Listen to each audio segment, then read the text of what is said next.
look at the untold truth of Game of Thrones. Pop quiz, hotshots. Author George R.R. Martin had long been reluctant to adapt his novel series, A Song of Ice and Fire, because he didn't want the on-screen version to tarnish the brilliance of his books. So when David Benioff and D.B. Weiss approached him for HBO, Martin agreed on one condition. They had to answer one question. Is there a way to get out of the dungeon without using the wizard key?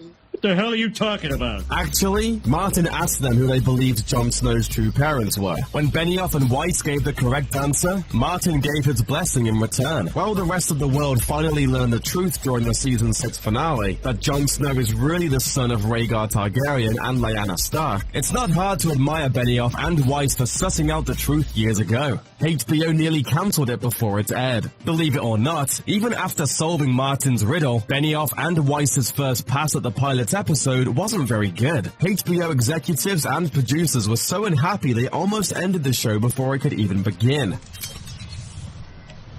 In an interview, D.B. Weiss explained that, after watching it, one of the HBO head honchos put it bluntly, "You guys have a massive problem. The script was rewritten, about 90% of the pilot was reshot with a new director, and the showrunners also made major changes to the cast. The role of Daenerys Targaryen was recast, substituting Emilia Clarke for actress Tamsin Merchant. Catelyn Stark was recast too, bringing in Michelle Fairley for Jennifer Ale. The original pilot has to date never aired, and that's a shame for plenty of reasons." George R.R. Martin explained that he had a cameo during Daenerys' wedding scene. It was, sad to say, left on the cutting room floor. "I was a Pentoshi nobleman in the background, wearing a gigantic hat."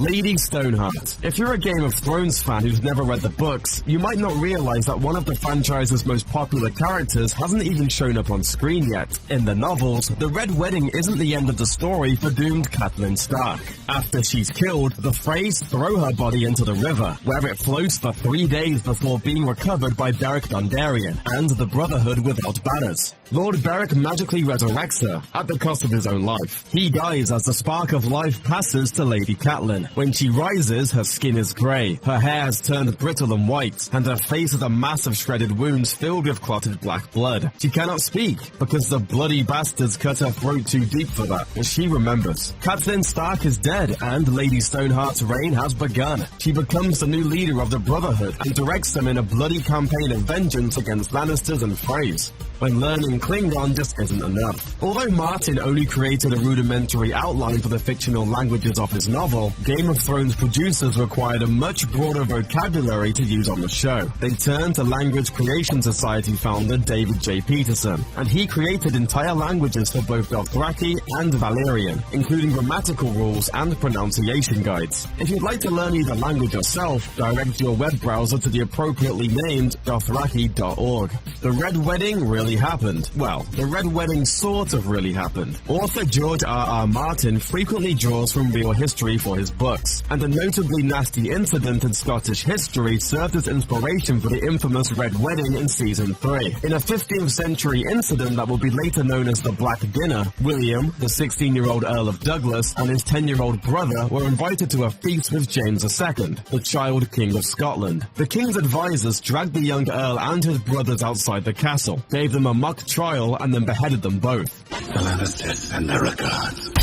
Similarly, the Purple Wedding, where King Joffrey meets his maker, was based on a real incident too. The poisoning and death of England's Prince Eustace at a feast in 1153. Sometimes fans do the work. While Martin created a lush and vibrantly detailed world in A Song of Ice and Fire, he does occasionally leave things out. As a result, the showrunners sometimes have to use their own imaginations, or that of others, to fill in the gaps. In one prominent example from Season 6, the show's costumers were tasked with creating a sigil buckle for Howland Reed to wear during the Tower of Joy flashback scenes. Martin had described it in the books as an alligator-like lizard lion, but he never offered a complete description. Luckily, fans have been creating artwork based on Martin's vision for years. The producers must have been impressed with this image, since it sure looks like it was copied and pasted right onto Reed's costume.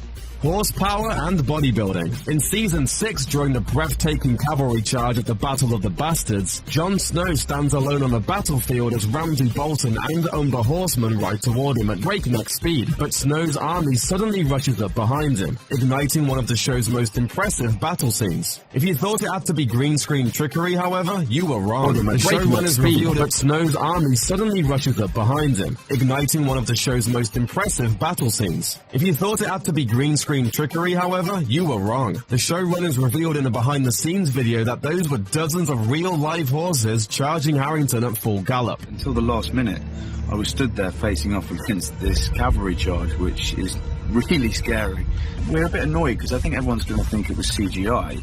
And it wasn't. So now we know about the horses, but how did producers create that impressive pile of bodies on the battlefield during the battle? The video reveals that all the bodies were actually life-size dummies, not computer-generated fakery. The crew acquired hundreds of mannequins, dressed them in appropriate House Umber and House Bolton armor, then coated them in mud and fake blood and piled them in a gigantic heap. Even the dead horses among the men are dummies equipped with saddles. Now that's attention to detail. Happy ending for Lady.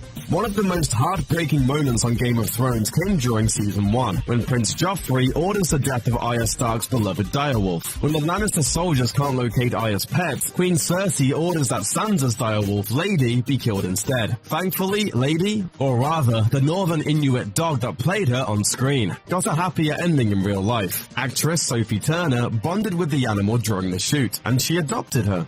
More than meets the eye. In A Song of Ice and Fire, Daenerys Targaryen and her brother Viserys have purple eyes, and Game of Thrones showrunners planned for them to have them on the show as well. Unfortunately, the purple contacts affected actress Emilia Clarke so badly that producers decided to ditch the contacts and reshoot the scenes with her natural baby blues. And that's not the only eye-opening tale from the set. Arya Stark is blinded during her training with the Faceless Men, and in order to accurately portray the role, actress Maisie Williams wore completely opaque 16mm thick contact lenses for her speaking scenes, and a pair with only a pinhole in the center during fight scenes.